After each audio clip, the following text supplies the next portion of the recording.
Hi.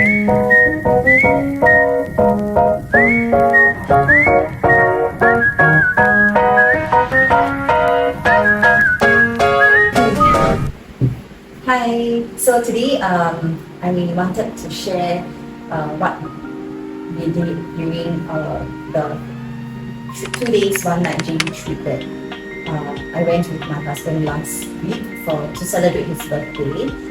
And yeah, I think that trip was quite memorable for me because it was really the first time that after going through so much issues, we finally am able to go for a holiday with no, I wouldn't say no budget constraint, but more of like, really being in a very good space financially, able to enjoy ourselves. And I could say that we had more than enough during the trip. And that's why I think both of us were very excited to go for it. And yeah, and it's also been a very long time that we went into JB by public transport. So what happened is it's a 2 days 1 night trip. The initial plan was just to go there for a day trip, just to have a meal. But then in the end we decided to go there to stay over since going in by public transport might take a while already. So and then we also intend to do some grocery shopping. So I decided that maybe it might be better if we just stay over. So that's what happened, and then we decided to go in. And then when we decided to go in, I actually already pre-booked a lot of things like Airbnb. I booked Airbnb, and then this time we decided to go somewhere that is the area that we went is an area that we never went before, except my husband actually went there like I think maybe a few years ago for his job.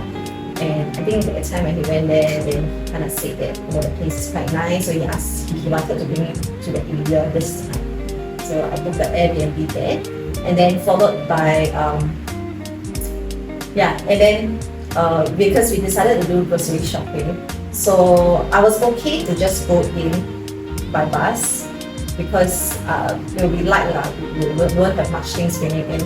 So but coming back, I felt like I didn't want to load up all this heavy stuff, groceries back by bus or public transport. So I actually booked a private car, and I managed to find one that is within our budget.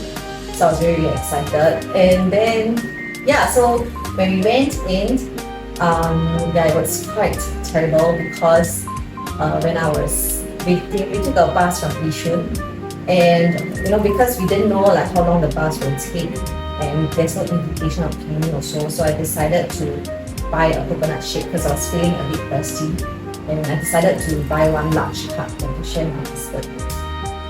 Then what happened is, the bus came before my drink was ready, so I had no choice but to forgo the coconut shake, the money that I paid, and went up for the bus. So can you imagine that on the ride there, I was really very frustrated because I felt like I paid for a drink and I didn't even get it. So that was one. And then the next thing is when we reached the custom in Malaysia, we were stuck in the jam for 3 hours. We were queuing in the line for about 3 hours, and it was really terrible because we were already super hungry, and then we were queuing. And the line that we were queuing, right, it's like 2 lines, and at the front, right, it kind of merged into one lane. So I was like, oh my god, of all the queues that we queued onto one, there is 2 lines become one. So it means that our line, right, is much slower than the other lines. So that was really what I learned is I was really quite I was trying my best to be very positive about the whole thing because it's just the beginning of the trip. I think that was the first thing. After I couldn't get my coconut shake, and I reached there, I got stuck in the jam for 3 hours. And then the next thing is, when we went to have our dinner at a Japanese restaurant, we also waited 30 minutes to 40 minutes before our food came. And the reason is because our order wasn't taken by the waiter. So the waiter came and took our order, but then he just left, and he didn't clean our order. And then we were just waiting there, and And then we were just like, okay, be patient, be patient, be patient. Until we realized something is very wrong because everybody around us all had their food except us. So we asked and then we realized why. And yeah, so that was the first day, and it was like, oh my god, like the first day I really felt like, I could just be so upset with the whole day. But then I realized that really being patient is so important. And I realized that I have always been very impatient.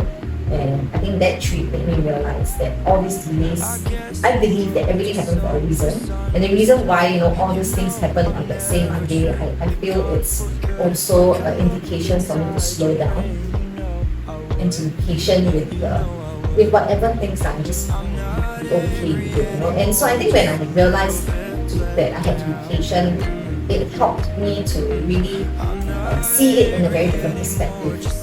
Yeah, so that's the first thing. And then the second thing is that,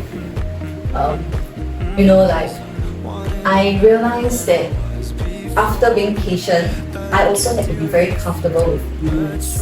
Yeah, and I think for my whole life, right, since I was growing up, because my dad was a hawker, so it is very difficult for us to sit down and have a proper meal, or even really just taking our own sweet time. It's almost impossible because we are always at the demand of customers. Like when there's customer coming, then we have to stand up and then we have to serve, and then we have to basically everything revolves around like when people come and then we have to start moving. So I think because of that kind of environment that I grew up with, I am very, very uncomfortable with delays. So I hate waiting. And I think that trip also taught me to be comfortable with delays. Yeah, and the third thing that I learned is to trust the process and trust my partner. So why do I say trust the process and trust my partner? Because I realized that during the trip, right, I was very... Okay, so what happened was I had data roaming, and I had data roaming. My husband didn't have data roaming, he didn't activate. So I activated my data roaming, but surprisingly I finished it in one day. So the second day I was out of data roaming, I had no data, and initially in the beginning I was really very frustrated because I was always the one like booking the Grab and then searching for stuff. I was always the one doing it, and suddenly I had no data. I felt very, very out of control. And I just didn't know like what to do next. I felt very, very lost. Yeah, and I had no choice, but then I asked my husband to be that person to put the Grab and everything. And yeah, I realized I was really a bit, I just couldn't. At first, I felt very, very frustrated that I couldn't be the one booking, and I couldn't have things at my own timing, whatever that. I just couldn't be in control of the situation. And yeah, so first part is also the ride that I booked to come back to Singapore. The person actually told me, say that she will confirm the vehicle details with me one day before, but then nothing happened. So she didn't text me one day before the vehicle details, and then the second day I was panicking and I had no data, so there's no way I can contact her. And then she also didn't reply to my text when I texted the day before.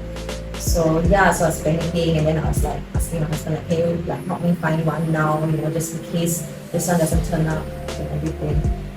And yeah, I realized that I really had to just trust the process and trust that, everything will just turn out fine. Yeah. And yeah, of course, eventually the driver that I had booked previously, the one that I first booked, she turned up in the end. And yeah, I just realized how important it is that we need to trust the process, because I realized a lot of times in my life, right, a lot of things turn out wrong because I didn't trust the process. I always go ahead of what was supposed to happen. For example, it's maybe this thing was already planned for you, right, or planned for me, but because I couldn't wait, I was impatient, and it didn't get confirmed by the time that I wanted it to be confirmed by. I went ahead to find another solution. But actually, right, this solution is much better than this solution. But because I couldn't wait, I actually had to forego a lot of opportunities.